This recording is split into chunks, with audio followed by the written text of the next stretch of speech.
Where did it come from? How did it develop within us?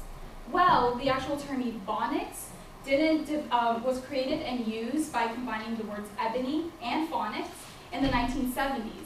And linguists are actually came up with two theories to the Ebonics origin.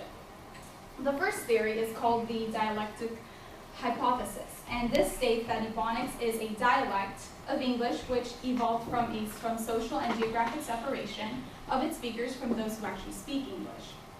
And the second one is called the Creole hypothesis, and this dates back to the 16th and 19th centuries.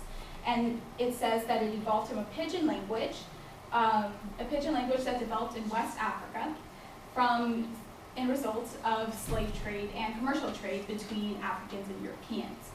Now, both of those theories are not entirely correct, but linguists are still researching and determining the actual origin of Ebonics.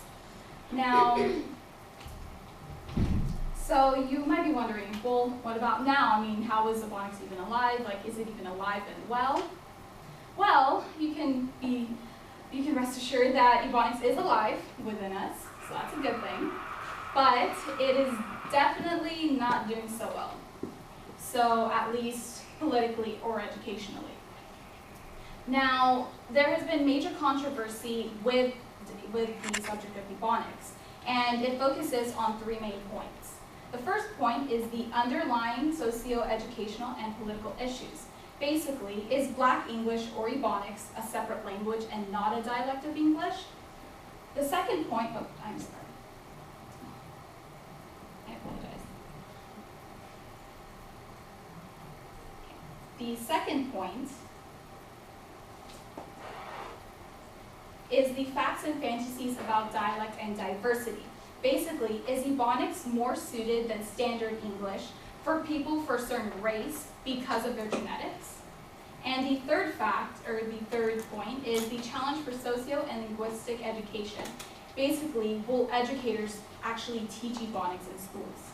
So in 1997, the debate arose in Oakland, making the school board decide whether answering all of these points within their school district. And their resolution came up with defined two of the points. The first point was that Ebonics is a separate language and definitely not English.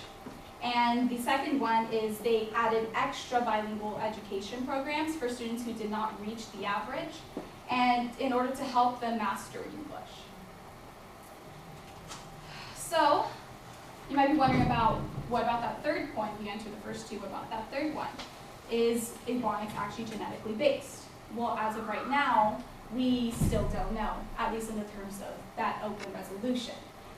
But they are still trying to figure that out as well, because they're still debating. Everyone is still debating, actually. The entire nation is still debating, and it's actually spreading throughout the globe. So it's become an international problem.